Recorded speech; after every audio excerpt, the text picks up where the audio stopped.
Welcome back to RuggedMade. I'm Jared. I'm Nick. So we're back out here in the wood yard and we've got our souped up 300 log splitter. Hopefully you saw some of our earlier episodes. The most recent one had us putting this special spec'd 4-inch cylinder with a 3-inch rod on it. And what did that do? Just sped up cycle time a little bit. Yeah, we were seeing what, pretty much just over 5 seconds. Yeah, we were getting about 5.1 out and back unloaded cycle times consistently. And that's fast for a hydraulic splitter, especially when you got the option of the 4-way blade on there.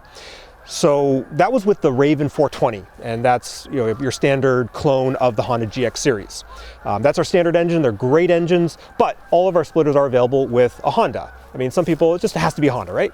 Of course. Yeah, there's nothing wrong with that. So we had that 420 engine hooked up with the 28 gallon per minute pump, which is how we're getting the fast cycle times. Well, we need to know if that pump will also work on the GX390, which it's a great motor, but it is a little bit smaller, Yeah, 30 cc smaller. Yeah, so that displacement difference, the horsepower difference, we're going to see in just real world practical operation if that engine can handle the same 28 gallon per minute pump.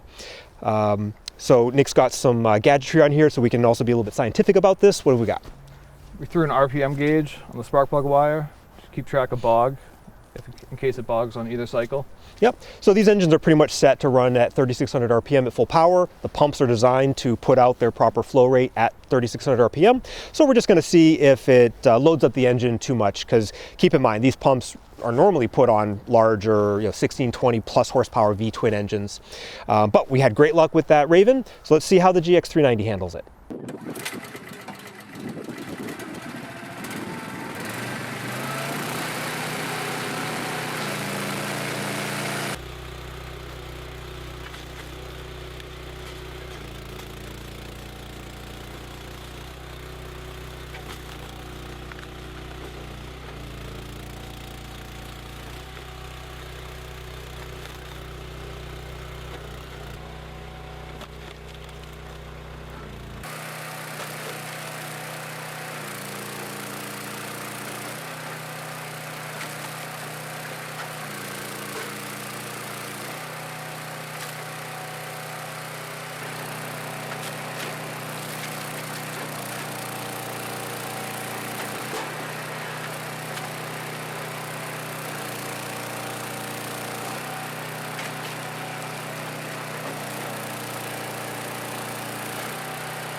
So, Honda GX390 with the 28 gallon per minute pump handled it pretty well, I'd say.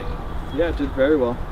So we had it, with the temperature of the fluid all nice and warmed up, we had out and back cycle times of consistently 5.2 to 5.3 seconds. I found that I could get all these little mini resplits done if I wanted to make sort of that bundle wood really conveniently. We had it going through with the 4-way with some bigger logs with no problem. If all the other conditions are the same, I think we've got about the same temperature today as the last time we were running the Raven. Yep. I think maybe this engine with this slightly smaller displacement, maybe it's giving up 0.1, maybe 0.2 seconds on a perfect unloaded cycle time. But that's pretty negligible difference. Yeah, it really wasn't a big difference. Yeah, it didn't seem to bog down at all. You could hear it and feel it load up a little bit. What did we see for RPM? I saw a little bit of a drop from the 3660 I was seeing from the idling, or from wide open, down to like 3460. Yeah. When we were extending the rod all the way, and then if you saw, I just kept my hand on the lever, so you're pretty much maxing out the hydraulic system, and that's simulating a tough to split log where it's just pushing, maybe a knotty log. It dropped down to maybe from 3660 to 3600, so really no drop there. But on the retract, when the pump is both stages are going, max flow rate of 28 gallons per minute, that's when we saw it drop down a little bit to 3400, which is really just loaded. It's not bogging at all. and it runs the log lift up and down. We didn't really show that in today's video, but it handled the log lift going up and down no problem. But we do kind of want to do more of an objective test. So what's our next step? We're going to take this 28 gallon per minute pump off and put on a 22 gallon per minute pump and retest. Yeah, so that's our standard configuration where we sell a 700 series with this Honda, and we know it'll power that all day long, but we're just curious, are we going to see the same amount of drop in RPM when it's loaded up? We expect to not really see much of any drop with that pump.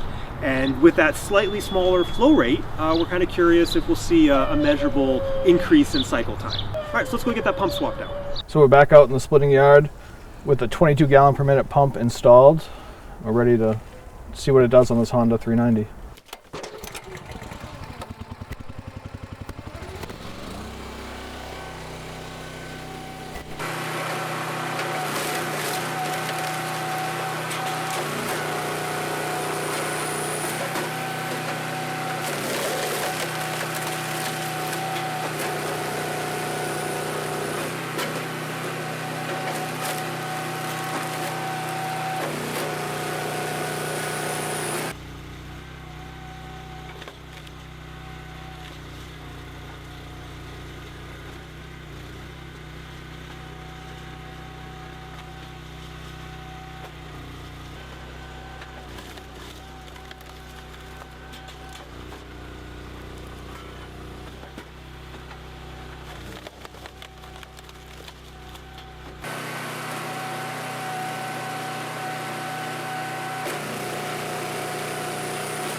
So we just wrapped up our back-to-back comparison of the 22 gallon per minute pump versus the 28 gallon per minute pump on the Honda GX390.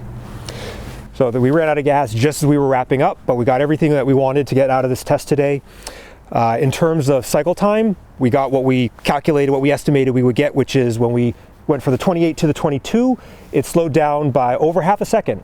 I was getting 5.2 seconds out and back with the 28, and we were getting 5.8 seconds consistently out and back with the 22, which makes complete sense. There's that 6 gallon per minute difference of flow rate, and that was when it was not loaded up trying to split a log, so that's the full pump turning. And then we also looked at the RPM. What did you think of that? With the 22 gallon per minute pump, the RPM didn't change at all. And on the 28 gallon per minute pump, it was bogging down just a little bit. It lost like 100 RPM on the retract. Yeah, it was most noticeable on the retract, and that's when both stages on the pump are really turning. So our goal was to kind of see what the difference was. One thing we haven't really talked about is what's the same and what's different between these two pumps. They're two-stage pumps, very common in log splitters, and these pumps have the same stage for what we would call the high pressure, low flow rate stage, which would be when you hit a log and it's not one of these easy to split logs and it loads up. You're just running on one stage, which is why the cylinder goes slow. That's exactly the same between these two pumps. Today we're mainly testing unloaded, which means both stages are going to be turning together, and that's where you're going to get the full 22 gallon per minute or the full 28 gallon per minute flow rate. And that's also where you see the advantage is the speed, but the disadvantage is that extra flow rate really is what can load up the engine. So what do you think as far as running the Honda with these pumps? I really don't see a problem running either of the pumps right now. We need to test it more though. Yeah, so we'd also like to hear what you think. Is it just a chase for the most speed possible at any cost, or is there a point of diminishing returns where, as we said before, the GX390 is normally you'd see that with the 22 or smaller pumps. So are we just pushing the limits here? The 420, that does seem to handle it no problem. Yeah, the extra 30 cc seems like it helps on the 28 gallon per minute. So we're going to keep doing more testing. We have more things in mind for this souped up 300. We've had some great suggestions from you guys in the comments, and people have talked to us. At some point, we are going to throw a dump valve on this that is largely about getting the fluid back to the tank quickly and reducing heat buildup, but we're expecting to maybe see some benefit in terms of cycle time. So that'll be fun, but there's other things we could do. So stay tuned, and if you haven't seen them, check out our previous 3 videos in this series. Thanks for watching.